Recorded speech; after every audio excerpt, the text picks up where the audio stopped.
Muy buenos días y bienvenidos a Una Peca en Flandes, un programa que se graba desde las instituciones europeas. En este caso hoy estamos en el Parlamento Europeo de Bruselas, como siempre, para traeros todas aquellas noticias que los medios convencionales no cuentan. El programa de hoy vamos a hablar de dos realidades que a principio parecen distintas, pero no lo son. Y es que ambas en muchas ocasiones se vuelven invisibles y que sin embargo afectan a millones de personas en toda Europa. Hoy hablamos de celiaquía y de autismo con Margarita de la Pisa, eurodiputada de Vox y miembro del Grupo Patriotas por Europa, y también miembro de la Comisión de Salud y la Comisión de Mujer. Muy buenos días, Margarita. Sí, buenos días. Ayer estuviste en el Comité de Peticiones del Parlamento Europeo con las personas que padecen celiaquía.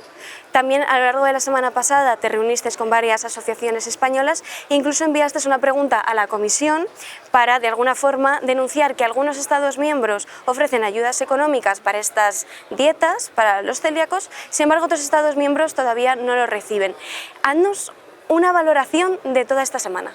Sí, bueno, vemos que es importante poner dentro de la agenda política, también la europea, la salud, ¿no? Creo que los ciudadanos, las personas, si van a agradecer algo, es que nos preocupemos por algo tan básico como su salud. Y muchas veces vemos que hay un enfoque más ideológico que de resultados tangibles, ¿no? Y si hay algo que es tangible, es proporcionar resultados en salud. Y en el caso de la celiaquía, de las personas que sufren la enfermedad celíaca, Europa da un buen contraste, porque vemos muchas diferencias entre unos países y otros, ¿no? Entonces, ¿por qué no recogemos las buenas ideas, que sean las buenas prácticas o buenos protocolos que se siguen en países con buenos resultados e inspiramos al resto? En el caso de la enfermedad celíaca, pues Italia parece liderar y ser una buena referencia.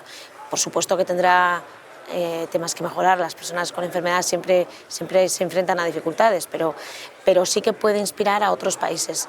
Normalmente las personas celíacas tienen tres problemas importantes, ¿no? El primero de ellos suele ser un diagnóstico tardío. La enfermedad celíaca es una gran desconocida, los síntomas son muy variados y puede haber algo de desorientación durante tiempo, ¿no? La prueba diagnóstico, en cambio, es muy sencilla. Puede haber una prueba diagnóstico de puede haber una tendencia genética y también de si la enfermedad, porque puedes portar el gen y puedes no haberlo expresado, no estar sufriendo la enfermedad todavía, pero sí que puedes dar un seguimiento para ver esa persona a futuro si lo va a padecer o no, ¿no? No son pruebas difíciles, con un simple análisis de sangre se puede detectar, pero claro, tiene que haber una formación de los profesionales sanitarios, de los médicos, para que haya una conciencia y se hagan de las diferentes etapas de la vida, porque también suele haber una idea de que suele ser en la infancia, pero se ha visto que no, que hay muchas personas que debutan más tarde y los síntomas han sido muy imprecisos. Luego, otro de los problemas a los que se enfrentan es que el tratamiento es simplemente la dieta. Bueno, simplemente y que hace que sea muy complicado, porque es una dieta estricta, sin gluten, con alimentos especiales que son bastante más caros, lo que supone un sobrecoste en su día a día. Hay países que tienen, pues igual que con el diagnóstico, tienen un screening más programado en la cartera de servicios, que eso es lo que sería bueno implantar en otros países. También hay países que de cara a la alimentación tienen o ayudas en reducción de impuestos o bonos, esa es la gracia de Europa, ¿no? Que podemos comparar diferentes prácticas de diferentes países y podemos ver los resultados y ver en otros países qué se puede hacer para aliviar de alguna manera a las personas que ya de por sí tienen pues una dificultad, que es no poder porque además el problema de las personas celíacas es que la ingesta de gluten no depende de la cantidad, incluso trazas pueden hacer mucho daño, y no es como una alergia que hace un daño en el momento grandísimo, sino que es un desgaste continuado que afecta a nivel intestinal y a otros niveles del organismo, y no hay una conciencia social, ¿no? Entonces, pues parece que no pasa nada.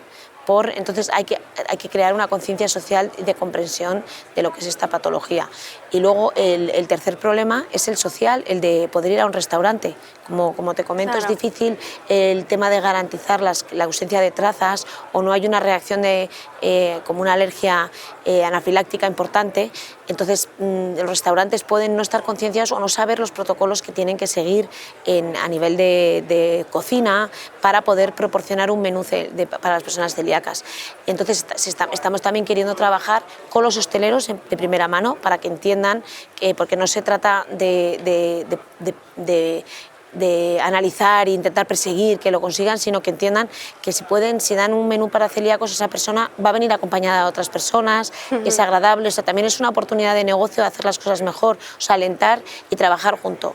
En este caso nos hemos reunido con varias asociaciones, la petición que se presentó ayer fue de la Asociación de Personas Celíacas de Cataluña, en general van todas bastante coordinadas y el trabajo que han hecho es maravilloso, especialmente en este punto de la hostelería, porque están haciendo una labor que no les corresponde a ellos, que debería ser institucional, porque ellos dan consultoría a los restaurantes y les ayudan a saber cómo implementar el poder ofrecer una dieta segura. Claro. Y de alguna manera hacerse atractivos, porque cada vez hablamos de que un 1,5% de personas en Europa padece esta enfermedad. O sea que si podemos estar hablando en torno a 5 o 7 millones de personas.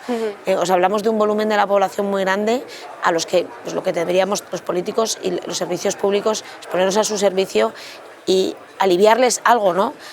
Pues las dificultades que ya tienen por sufrir una enfermedad.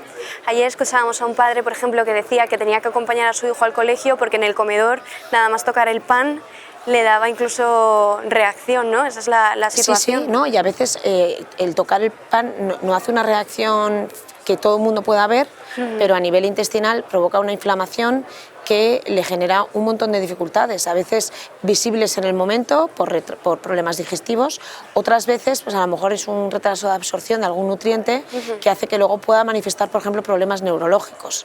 Entonces sí que es verdad que bueno, pues creemos que los políticos debemos recoger las inquietudes de la población, especialmente de aquellos que están sufriendo más dificultades, y oír historias como esta, ¿no? Porque, claro, por ejemplo, pues, el tema de este padre, pues, parecía quizá un pesado cuando iba al colegio y les hacía entender que no es... entonces, pero es posible encontrar soluciones. A mí, desde luego, me da mucha esperanza el hecho de saber que el país, que vamos a decir es casi, bueno, perfecto, no hay nada perfecto, pero que cumple muy bien con todas estas... O sea, que las personas celíacas viven relajadas y tranquilas y pueden tener un entorno social de poder salir a nivel de colegio, a nivel de hoteles, a nivel de restaurantes. Es Italia. Vale. O sea, es Italia, que vamos a decir es el país de la pasta, ¿no? de la pizza, o sea, donde vemos gluten por todos los lados, ¿no? Sí, sí. Las personas celíacas han encontrado una solución y se les ha dado un amparo. ¿Cómo no vamos a poder el resto de los países, ¿no?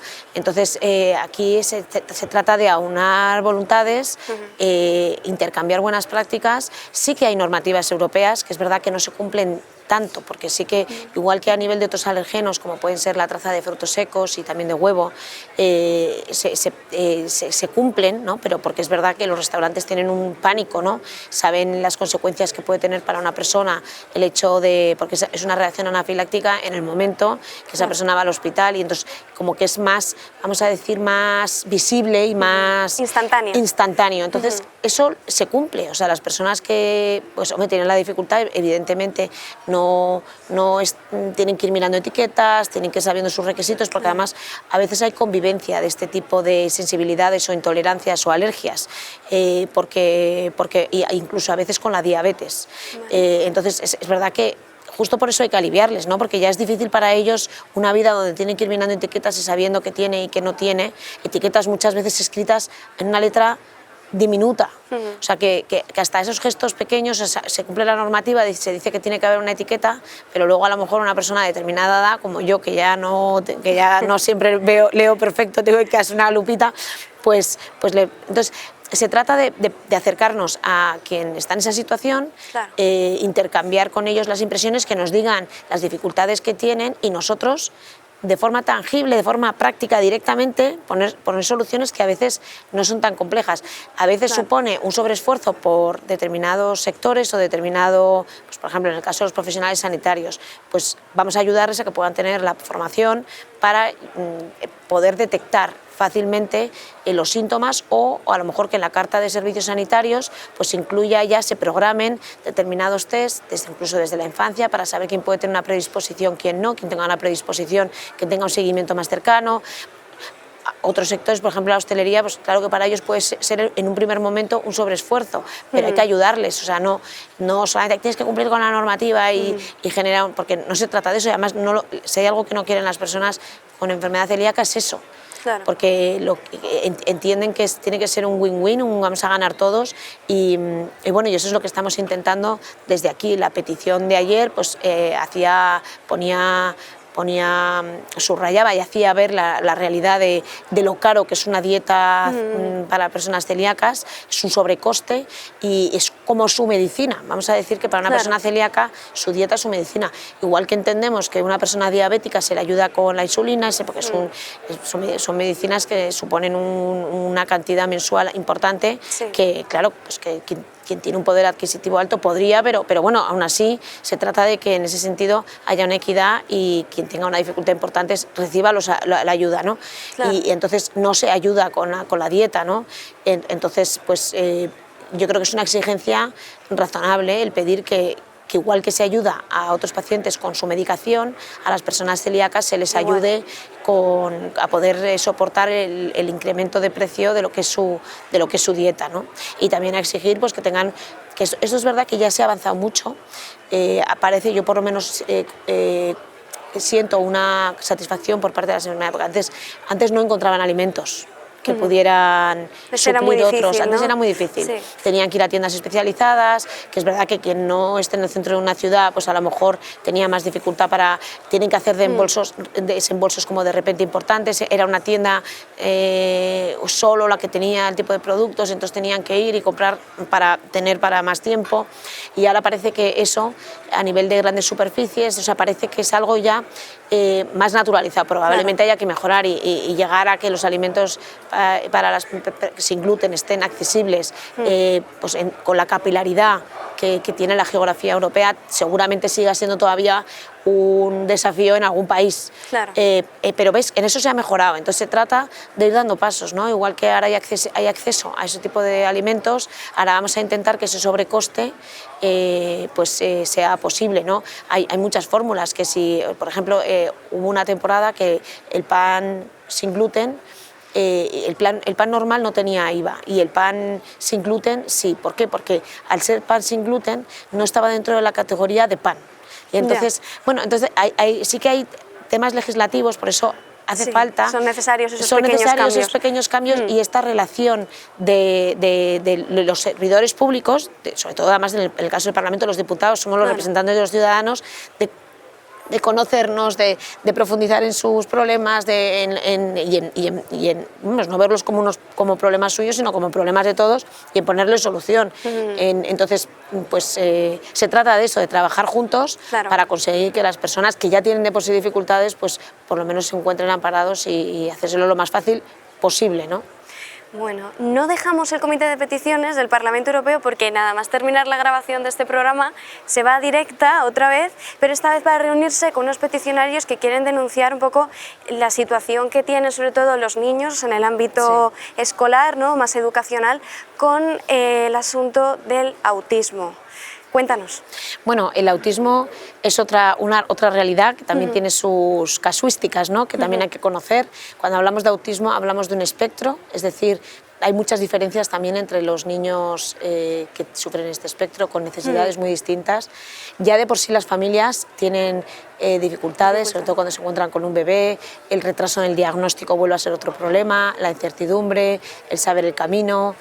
Y la escolarización viene a ser uno de ellos. Muchas veces ya porque encontrar el camino donde este niño pueda aprender, avanzar, muchas veces tiene unas necesidades especiales que tienen que ser atendidas, pero en el caso de esta petición es el tema del acoso escolar, o sea, el cómo la relación con otros niños muchas veces se les hace muy difícil, incluso hay un sufrimiento importante al punto de que hay incluso puede haber una tendencia al suicidio o haya agresiones, ¿no? Entonces, bueno, en ese sentido lo que vamos a, nuestra posición aquí o lo que vamos a pedir, bueno, primero es abrirnos la pregunta de qué está pasando, ¿no? Claro. Para que en una sociedad que tratamos de inspirar en respeto y tal, a nivel de niños, pues, o a nivel de adultos, la agresividad siga estando presente, ¿no? O sea, yo creo que los adultos algo estamos haciendo mal con los niños cuando esto sigue pasando, ¿no? O sea, claro. Y luego hay que entender al niño que sufre la agresión y hay que ayudar a los niños que no saben cómo tratar a ese niño con autismo a saber tratar, bueno, a saber tratar con respeto a todos los niños, claro. pero especialmente a ese niño con autismo. Y entonces el trato a ese niño con autismo muchas veces requiere también un sobreesfuerzo. Primero de formar a los profesores, que entiendan bien la situación de estos niños, cuáles son sus necesidades, el trato que esperan, qué tipo de... A veces una conducta que con un niño, de manera de expresarte con un niño funciona, con un niño con autista supone le hace sufrir, porque ese mensaje no tiene siempre capacidad de entender las cosas. Bueno, yo creo que con el tema de los niños siempre están en diferentes niveles, ¿no? Pero siempre primero es formar a los profesores para que los profesores también puedan a su vez formar al resto de los compañeros, del alumnado, para que sean compañeros, para que realmente sepan relacionarse los unos con los otros y el colegio se transforme en un espacio de acogida, de crecimiento, de formación para todos, pero especialmente para aquellos niños que de por sí ya les cuesta, ¿no? O sea, que tienen una dificultad. ¿Por qué piensas que no se ha llevado hasta ahora? Porque este tema lleva años, ¿no? Parece que el autismo se ha ido investigando, tal. ¿Por qué ha tardado tanto en ponerse encima de la mesa? Bueno, yo creo que es verdad que muchas veces asumimos que el problema lo puede tener el niño con autismo y además así se plantea, y lo que tenemos que hacer ver es que el problema o sea, el niño con problemas tiene una dificultad que debe recibir apoyo de la sociedad y entonces la sociedad debe también aprender y comprender, sobre todo si son colegios que tienen alumnos en situación de integración, que además es ideal también porque hace crecer a todos, o sea, no solamente es por el trato que merece toda persona, especialmente ese niño, porque también enriquece al resto de los alumnos a entender que siempre nos tenemos que cuidar, o sea, en el fondo es crear un entorno donde la sociedad pueda ser más humana. Es ideal, porque además estas experiencias en la infancia, si están bien encauzadas, realmente son necesarias para que luego en la sociedad haya una naturalidad. Claro. O sea, es natural que no todos seamos iguales y todos tengamos unas necesidades u otras, ¿no? Y entonces crecer en un entorno donde se te exige y se te enseña y se te ayuda a apreciar que en la diferencia, oye, estos niños con autismo, igual que pueden tener dificultades en unas áreas, son unos fuera de series en otras. Exacto. Entonces, que eso se vea, ¿no? Claro. O sea, los talentos, ¿no? Entonces, yo creo que es una oportunidad, o sea, el hecho de que los niños, pero lo que tiene que ser es una oportunidad, pero que nunca haya un sufrimiento. O sea, porque hablamos muchas veces de que las cosas han ido de madre, porque el propio niño con autismo puede no saber encauzar incluso el comunicar lo que le está pasando y puede haber abusos y a los niños hay que enseñarles hablamos, o sea, es verdad que depende un poco de la edad el que el niño sea más responsable o no de lo que está haciendo, ¿no? Claro. Pero bueno, en cualquier caso nuestra responsabilidad como adultos es enseñar, formar a los niños para que nunca ocurra casos como esto, ¿no? Y a mí cuando ves las cifras que hablamos de un 85% del acoso escolar, pues, bueno, en el fondo es un suspenso. Claro. O sea, les estamos fallando a los niños, ¿no? O sea, muchas veces hablamos de salud mental y hablamos de más psicólogos y dices, bueno, más psicólogos o que no estamos procurando a los niños el ambiente que necesitan para poderse desarrollar primero con la primera salud, que es la de unas relaciones sanas, ¿no? La del respeto y el trato de dignidad, ¿no? O sea, veo muchas veces que hablamos mucho de igualdad, pero luego no estamos siendo capaces de trabajar y que se entienda el trato de dignidad que merece toda persona, ¿no? Entonces, claro. bueno, pues eso, conocemos también casos de éxito. Yo en este caso, por ejemplo, yo he vivido en Irlanda y mis hijos han estado en un colegio de primaria, en Mullack, que era un colegio que había niños con espectro autista y era precioso, o sea, no te puedo decir, no, lo resolvían, no, era precioso, porque tenían las aulas normales, pero había espacios especiales para el niño con autismo, para que cuando él se sintiera que no estaba del todo cómodo o que le estaba sobrepasando la situación del aula por ruido, o sea, cosas que a lo mejor para otras personas son insignificantes y no suponen una dificultad, para un niño con autista puede suponer un colapso, ¿no? Entonces también pues, se les da unos espacios especiales donde ellos pueden ir a bajar el ritmo, también para a lo mejor un material más manipulativo para entender determinados conceptos, que luego muchas veces no solamente los utilizaban los niños con espectro autista, sino otros niños, o sea, es verdad que exige una profesionalización del profesor en lo que son las necesidades especiales, que eso muchas veces no ocurre, o sea, a veces el profesor de magisterio está muy formado en lo que es el contenido académico, lo curricular, y no tanto, o el desarrollo del niño, que no tanto, y el niño no es un adulto en miniatura, o sea, tiene muchos ítems de desarrollo que no son solamente curriculares, o sea, todos los aspectos motores, sensoriales, y con motores no te digo solamente de psicomotricidad gruesa, también fina y fina de vista y de oído. Entonces, claro, todas esas cosas hay que trabajarlas. Entonces, un niño con espectro autista necesita a lo mejor más oportunidades de ese tipo de experiencias, pero también te digo que esas experiencias probablemente le vengan bien a todos los niños, claro, porque el tema de integración sensorial y de aprendizaje de la inteligencia auditiva, la inteligencia visual, es un desafío para todo niño. Claro.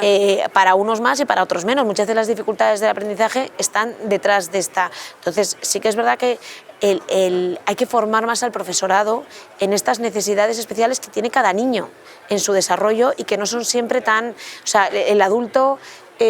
muchos de los adultos, porque muchos de los adultos siguen todavía sin haber resuelto todas esas etapas previas, y de hecho muchas de las dificultades de los adultos vienen de eso, pero parece que ya como que el adulto ya está superado, pero tener la ternura de comprender todos los ítems de desarrollo o de evolución que necesita el niño pues desde el punto de vista también de lateralidad, de psicomotricidad, de vista, de equilibrio, y enriquecer, y integrar todo ese tipo vamos a decir, de ejercicios, porque muchas veces son ejercicios que si un niño también los busca con el juego, o sea, que es que también nos encontramos en una sociedad donde el juego se está quedando rezagado por un juego mucho más estático, ¿no? Entonces, el niño no puede estar siempre quieto, claro, entonces el profesor tiene que enriquecerse y enriquecer al niño con otro tipo de ejercicios, de movilidad, de habilidades, que luego van a ser las que le van a dar posibilidad también para desafiar los hitos curriculares, claro, pero muchas veces empezamos con lo curricular, con el lápiz, el papel, claro, directamente, cuando para que eso llegue, por ejemplo, la simple cosa de entender que se empieza a la izquierda y se acaba a la derecha, que es un adulto, no lo cuestiona, lo desafía y lo comprende.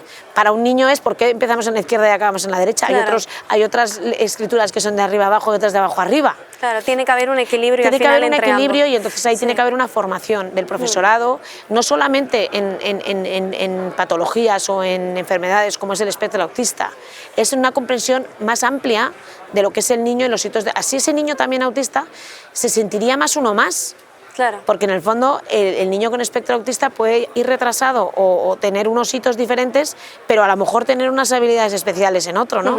Y el que el profesor sepa ver eso y no lo vea como un desafío a él, sino que sepa qué pasos tiene que ir dando el niño, pues a los padres les da una tranquilidad tremenda, y lo mismo también al niño, ¿no? Y al resto, les hace comprender que muchos problemas de conducta no son tanto conductuales o se manifiestan conductualmente, pero son porque hay a lo mejor una hipersensibilidad a algo, ¿no? Claro. Esperemos que la petición continúe abierta y que todo esto pues se vaya investigando y demás. Hasta aquí el programa de hoy, nos quedamos sin tiempo, Margarita, no sin antes decir que este viernes es el Día Mundial de la Celiaquía, ¿no? Y ahí estamos apoyándoles. Y ahí estáis apoyándoles. Así que nada, Margarita, hasta la próxima. Margarita de la Pisa, eurodiputada de Vox y miembro del Grupo Patriotas por Europa. Y nada, vosotros os veo en el siguiente programa. Muchísimas gracias y hasta la próxima.